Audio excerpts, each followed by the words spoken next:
Salut tout le monde, c'est IDLP. Alors aujourd'hui nous allons voir ce qui arriverait si la Terre entière, au même endroit, rotait en même temps. Juste après l'introduction.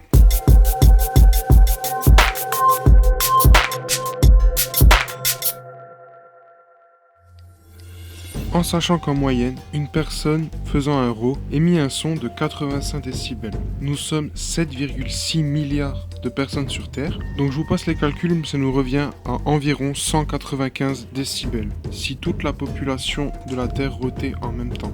Mais si cela arrivait, quelles en seraient les conséquences?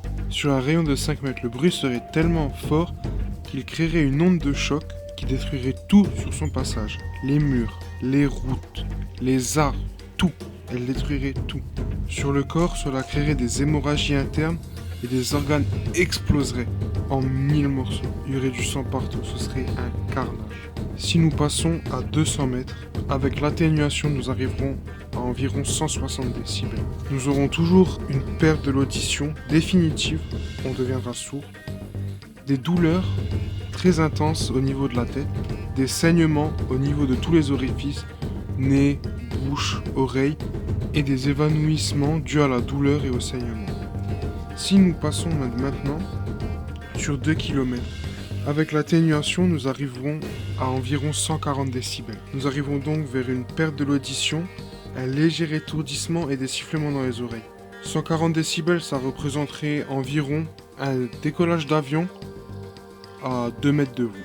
Pour ceux que ça intéresse, si vous vous demandez comment je fais pour calculer l'intensité sonore, à chaque fois qu'on double la distance, on enlève 5 décibels. Donc par exemple, pour aller de 1 mètre à 2 mètres, on enlève 5 décibels. De 2 à 4, 5 en moins. De 4 à 8, de nouveau 5 décibels en moins, et ainsi de suite. Il faudrait être sur un rayon de 20 km du centre de l'émission pour arriver à 120 décibels et enfin passer en dessous du seuil de la douleur. Malgré qu'on passe sous le seuil de la douleur, le bruit resterait extrêmement fort et nous procurerait un sifflement dans les oreilles. Pour arriver à un cri d'adulte, soit environ 110 décibels, il faut qu'on aille à une distance de 60 km du centre de l'émission.